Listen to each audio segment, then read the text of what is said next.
Okay, real quick, I'm going to show you my technique for doing the corners of our drywall taping here. So the corner has been taped with the paper tape, and it's got one coat on there. You can do 2 or 3 coats, it depends on how good you are at doing the taping, but all I'm going to do is I'm going to go along and I'm just going to scrape up, make sure I get any lips off of it. Trying to get myself confined here with the ladder. And then I'm going to put the top coat on. Now every drywall knife is 90 degrees at the corner. It's done that way on purpose, because that way when you go like this, you can go down the corner. So I'm just going to take some of this here, see if I can do it on the best angle for the camera.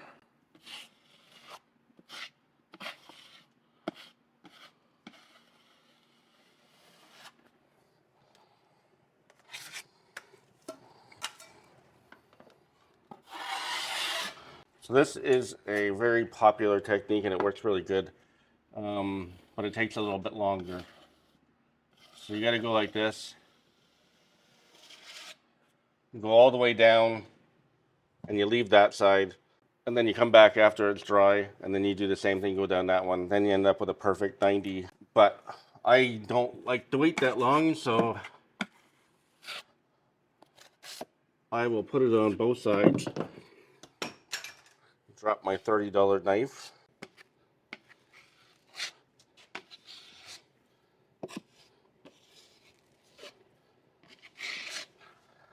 Okay, so then I'm going to get it like that, and I'm going to take my top of the line, basically $30 knife, and I'm going to set it down, and then I'm going to take this probably $1.99 corner tool, and I'm going to blob it in here, right like that.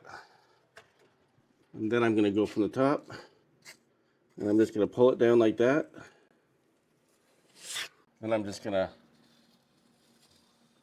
go like that and take that edge off. Then when I come back tomorrow, I'll be able to sand it. It's going to save me an extra step. Do not, in my opinion, you can go buy metal ones of these. Don't do it. This one works so much better. It's small, it's easy to use. And every time you go, they just keep blobbing on. You put too much on, you just take it off again. It's no big deal. Just keep blobbing it on there. All right, and that's that. So if you got value out of that, please like it and subscribe. Help us build our channel. And we'll link to another video over there. And we'll link to our woodworking channel as well. Okay, thanks for watching.